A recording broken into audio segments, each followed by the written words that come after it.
நமஸ்காரம். உங்கள் அன்பிற்கும் அபிமானத்திற்கும் வித்யாபுத்திர பிஆர் ராஜா குளத்தோல்ட்டு பேசுகிறேன். ஸ்ரீ மாத்திரை நமக்கு இது என்னுடைய 721வது வீடியோ. இந்த வீடியோவில் என்ன பார்க்க போகிறேன்னா, ஐம்பெரும் சக்திகள். இந்த ஐம்பெரும் சக்திகள் சொல்லும்போது ஒரு சக்தியிலே இன்னொரு சக்தி உருவாகிருக்கு. முதல் அந்த ஐம்பெரும் சக்திகளை சொல்லிடுறேன், ஆனால் அவளை பற்றி பேசப்படுறதில்லை. நான் அதிலே உருவமான மிச்ச 5 சக்திகள் அவளை பற்றி பார்க்க போகிறேன். இப்போ அதாவது முதல்ல சொன்ன அந்த 5 சக்தி யாருன்னா, ஸ்ரீ துர்கா தேவி, லக்ஷ்மி தேவி, சரஸ்வதி தேவி, சாவித்ரி தேவி, ராதா தேவி. இவ 5 பேர். இந்த 5 பேர் எப்படி ஆடுறான்னு சொல்லும்போது, கங்கா தேவி, துளசி தேவி, மானசா தேவி, சஷ்டி தேவி, மங்களச்சண்டிகா, இவாளை பற்றியாக பார்க்க போகிறோம். இந்த 5 பேரை பற்றியாக நான் சொல்ல போகிறேன்.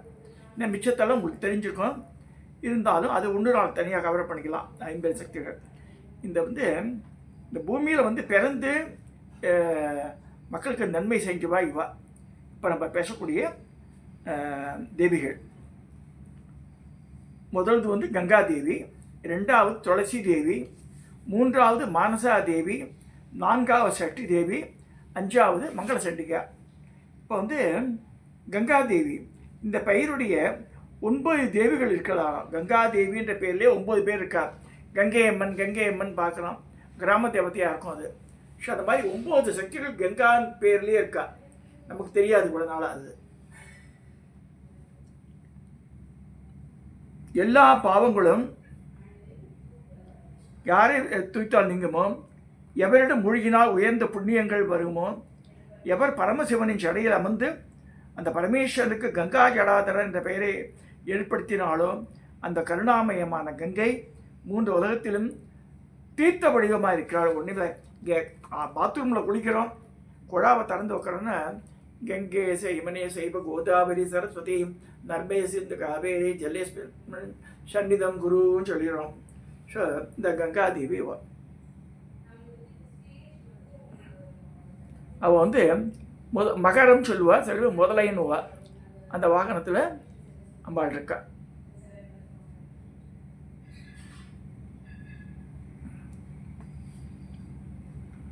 சரி, கங்காதேவி பார்த்தாச்சு. ஒரு கையில் கலசம் வச்சுருக்கா பாருங்க, ஒரு கையில் தாமரை, ஒரு கையில் வராபியம், இன்னும் 2 கையில் 4 திருக்கரங்களோட உட்காந்துட்டுருக்கா. கங்கை நதியிலேயே தாமரைப்பூ இருக்காமல் இருக்குது. தாமரைப்பதி மேலே இருக்குது, அந்த முதலை மேலே இருக்குது. ஸோ அடுத்ததாக துளசி தேவி. துளசி தேவி ஒரு கான்ட்ராவர்ஷியஸாக வச்சுட்டது. ஆக்சுவலாக பிருந்தா தேவின்னு பேர்.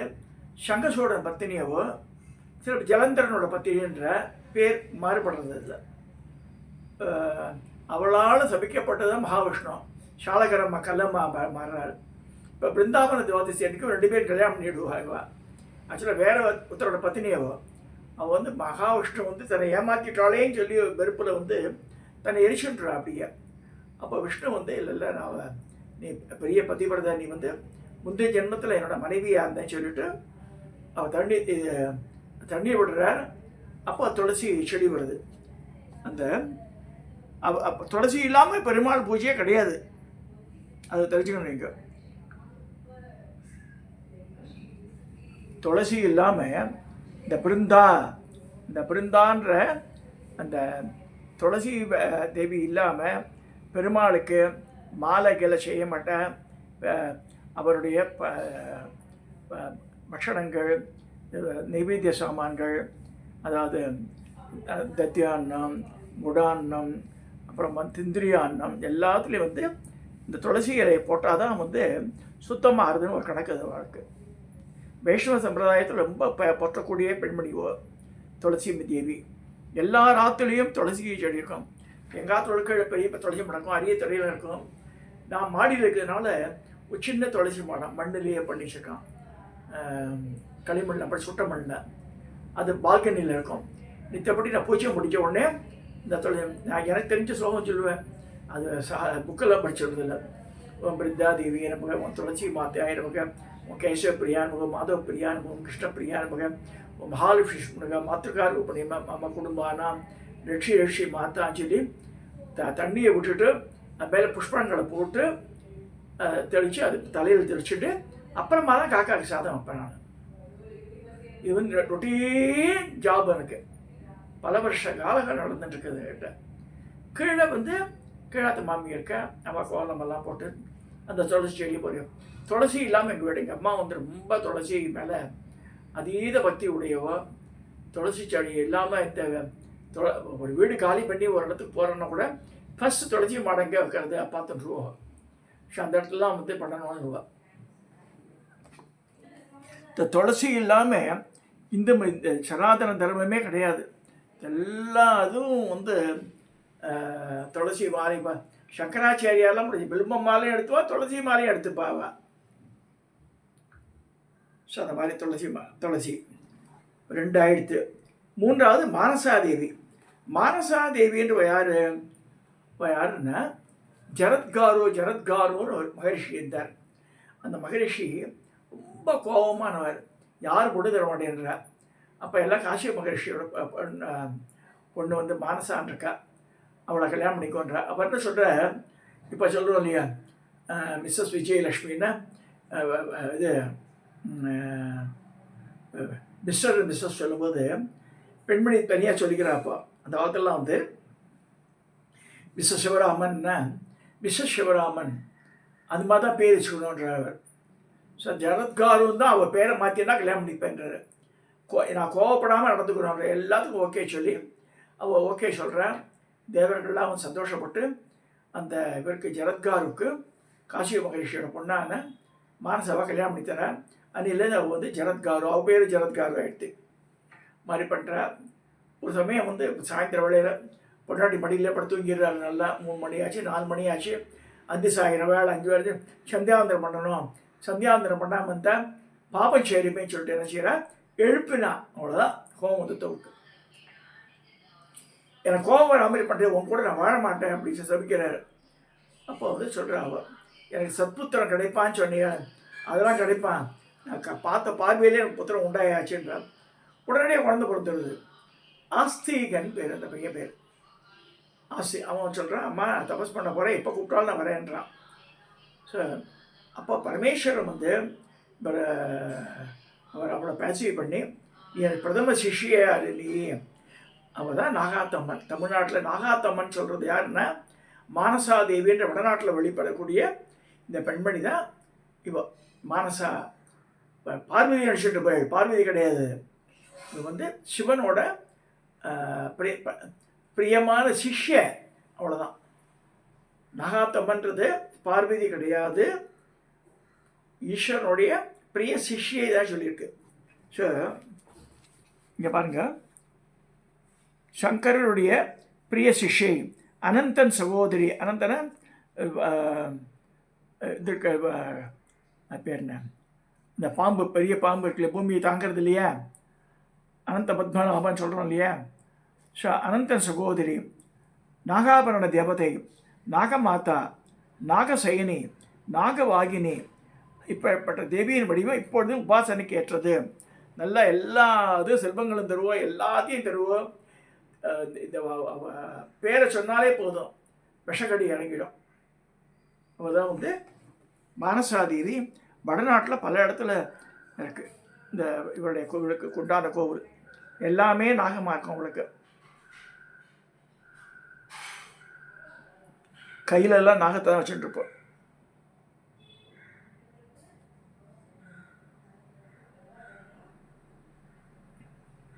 தமிழ்நாட்டில் விட நாகாத்தம்மன் வழிபடுற.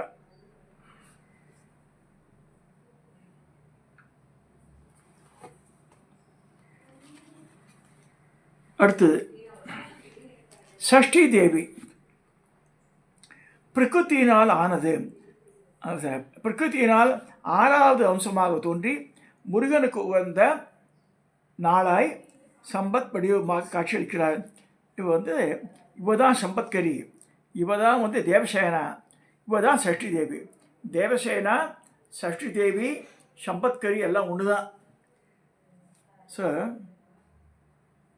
இந்த தேவிக்கு ஓராண்டு பூஜிக்க வேண்டும். 6வது நாளிலும் 21ஆம் நாளிலும் இவளை சிரத்தையிடும். சஷ்டிலையும் 21ஆவது நாள்லையும் பூஜிக்கிறோன்றார். இந்த சஷ்டி தேவியினுடைய இது என்னென்னா, ஒரு சமயம் ஒரு இறந்துபட்ட குழந்தையோட சுடுகாட்டுக்கு வர, அதை அம்மா கையை அடற, அப்போ அப்பா மேலே ஏன்னா ஒரு குழந்தை வயிற்று கருவிலேருந்து இருக்கும்போது கிட்டத்தட்ட 11-12 வயது வரைக்கும் அவள் தான் பார்த்துக்கிறாள். சஷ்டி தேவி தான், தேவசேனா தான் வந்து குழந்தையை ரட்சிக்கிறான்னு சொல்லியிருக்கு. இந்த பாலாரிஷ்டம் இதெல்லாம் வரும். பாலாரிஷ்டம்னா பாலா அரிஷ்டம், அதாவது குழந்தைகளுக்கெல்லாம் படுத்தும், சின்ன குழந்தைகளுக்கெல்லாம் அது கொஞ்சம் இது few years it will be there. So அதுலேருந்து தப்பிக்கணுன்னா இவ தான். இந்த சஷ்டி தேவிக்கு தனியாக சோத்திரங்கள்லாம் இருக்குது, சகசநாமமே இருக்குது. இந்த சஷ்டி தேவியை தான் எல்லோரும் வணங்குவா. அவள் தான் வந்து தேவசேனா. குழந்தைகளை ரட்சிக்கிறது இவ தான். குழந்தைய வச்சுருக்கா பாருங்க மடியில், பூனை மேலே உட்காந்து கம்பர் காமிச்சிருப்பான்.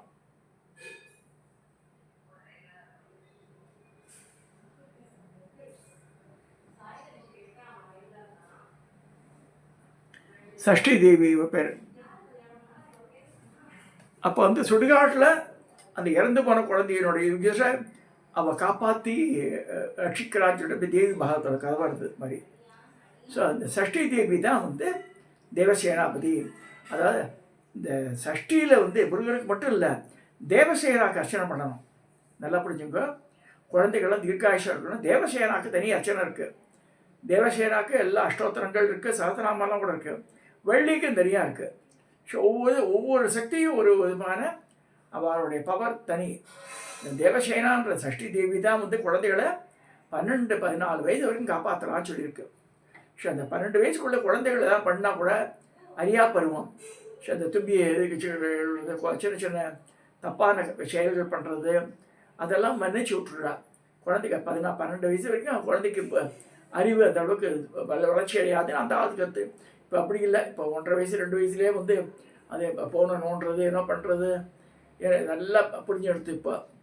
பட் இதுதான் சாஸ்திர ரீதியாக என்ன சொல்லிக்கிறேன், ஒரு 12 வயசு வரைக்கும் அவளுக்கு வந்து அவளை செய்ய பாவங்கள்லாம் வந்து சேராதுன்னு சொல்லியிருக்கு. ஸோ அந்த மாதிரி பாதுகாக்கிறவ யாருன்னா சஷ்டி தேவி. கடைசி தேவி இது வந்து மங்கள சண்டிகா, மிகவும் உயர்ந்த அவதாரம். இந்த தேவி எல்லையற்ற அழகுடையவள், பக்தர்களுக்கு உறுதியாக வரங்களை அளிப்பவள், மாங்கல்ய பலத்தை வளைய தருவள். சாவித்திரி தேவிக்கு மங்கள வாழ்வை அளித்த கருணாமூர்த்தி இவள். இந்த தேவி கணவன் நோயிற்றிருக்கும் பொழுதும் ஆபத்தில் இருக்கும் பொழுதும் காப்பாற்றுபவள். மாங்கல்ய பிச்சை விரும்பும் பெண்கள், சுமங்கலிகள், கல்யாணம் ஆகாத கன்னி பெண்களும் இந்த தேவதையை மனத்தில் எண்ணி மங்களே மங்களாதாரே மாங்கல்யே மங்களப்பிரதே மங்களார்த்தம் மங்களேஷி மாங்கல்யன் தீகிமே சதா.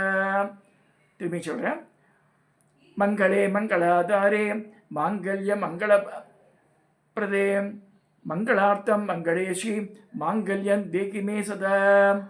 மங்களே மங்களாதாரே மாங்கல்ய மங்களப்பிரதே மங்களார்த்தம் மங்களேஷி மாங்கல்யன் தேகிமே சதா என்ற சோசரத்தை 21 முறை கூறி அன்னையை வழிபட்டு 41 நாட்கள் பூஜை செய்ய அவ்வாச்சி சுமங்கலுக்கு மாங்கல்ய பலம் சித்திக்கும். கன்னி பெண்களுக்கு நல்ல இடத்துல கல்யாணம் ஆகும்னு சொல்லியிருக்கு. இந்த மங்கள சண்டிகாவை காமிக்கிறேன்.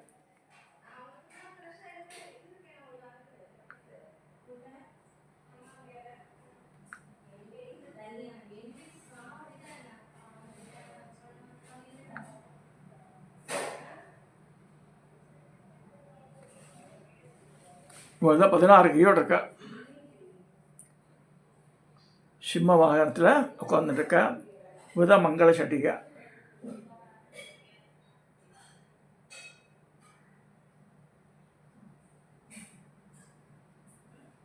இவளுக்கு எங்கே கோவில் இருக்குன்னா சென்னையில் இதில் வடவேற்காடுன்னு இருக்குது, சோழவரம்ன்ற ஊர் பக்கத்தில். அங்கே வடவேற்காட்டில் 108 கோவில்கள் இருக்குது. என்டோமெண்ட் கீழே இருக்குது. டாக்டர் ராஜன்றவர் ஏற்படுத்தியிருக்கார். அங்கே வந்து ராமநடராஜேஸ்வரி வச்சு கிட்டத்தட்ட ஒரு 30 வருஷத்துக்கு முன்னாடி அங்கே வந்து சின்ன கோவில் கட்டி ஒரு கெய்தா மாதிரி இது எலுமிச்சை வழக்கெல்லாம் போடுற மாதிரி படிக்கிட்டு ஆட்டம் கட்டி எல்லாம் பண்ணியிருக்கேன். மங்கள சண்டிகை அங்கே இருக்குது. மங்கள சண்டிகானே பேர், அம்பாள் பேர். 108 கோவில் இருக்குது அங்கே. வடவேற்காடு தேசிய போயிட்டு வாங்க. ஒரு தனி மனிதனால் ஏற்படுத்தப்படுத்துறது. அந்த காலத்தில் நான் சொல்கிறது 30-40 வருஷத்துக்கு முன்னாடி பண்ணியிருக்காரு அதை. அங்கே அஷ்டலட்சுமி கோவிலுக்கு அதில் தைரிய லட்சுமி எங்கள் குருமாதா வாங்கி கொடுத்த விக்கிரகம். அங்கே கருங்கல் மேனி உட்கார்ந்த நிலையிலே ஒரு 3 அடி உயரம் இருக்கும் அது. சுற்றி இருக்க நடுவில் வந்து கிருஷ்ணர் வந்து அந்த துளசி மாட்ட கருங்கல்லே வச்சுருப்பேன். நீர்நிலை இருக்கும். அழகான ரவுண்ட் ஷேப்பில் இது சொல்கிற குளம், சின்ன பாண்டாட்டம் கட்டி போய் வச்சுருக்கேன். அங்கே இல்லாத சாமியே கிடையாது. யமன் ஆரம்பித்து எல்லாமே இருக்கும். இங்கே தான் 2 தாண்டி சோழவரம் இருக்கும். டவுனில் இறங்கும். ரைட்டில் டவுனில் இறங்கினா உரக்காடு செல்லும் வழி உள்ள 1 கிலோமீட்டர் போனால் வடவேற்காடு போட்டிருக்கோம். அதில் 108 ஆலயங்கள் இருக்குது. ஸோ அதில் வந்து மங்கள சண்டிகா ஒரு ஆலயம். இதை சொல்லி இந்த பஞ்ச பிரகிருதிகள் இவாளை பற்றி பார்த்துருக்கோம். இவாளை வந்து நம்ம எப்பப்போ நேரம் கிடைக்கிறதோ சஷ்டி தேவசேனா வழங்கலாம். அதாவது ஒவ்வொரு தேவதைக்கும் இந்த கருணாமூர்த்தியான அந்த பிரம்மம் வந்து ஒவ்வொரு பவர் கொடுத்துருக்கா. அதை நம்ம வந்து கரெக்டாக ஐடென்டிஃபை பண்ணி யூஸ் பண்ணிக்கிறோம். ஸோ அதுக்காக தான் இந்த டாபிக் ஆரம்பிச்சிருக்கேன். தயவுசெய்து இது மாதிரி பண்ணுங்க, பூஜைகள்லாம் பண்ணுங்க. பெரிய பூஜைலாம் ஒரு இடத்துல ஒரு அஷ்டோத்திரம் சொல்லி பண்ணலாம். இதை சொல்லி இந்த பகுதியை நிறைவு செய்கிறேன். சப்ஸ்கிரைப் பண்ணுங்க, ஷேர் பண்ணுங்க, லைக் பண்ணுங்க.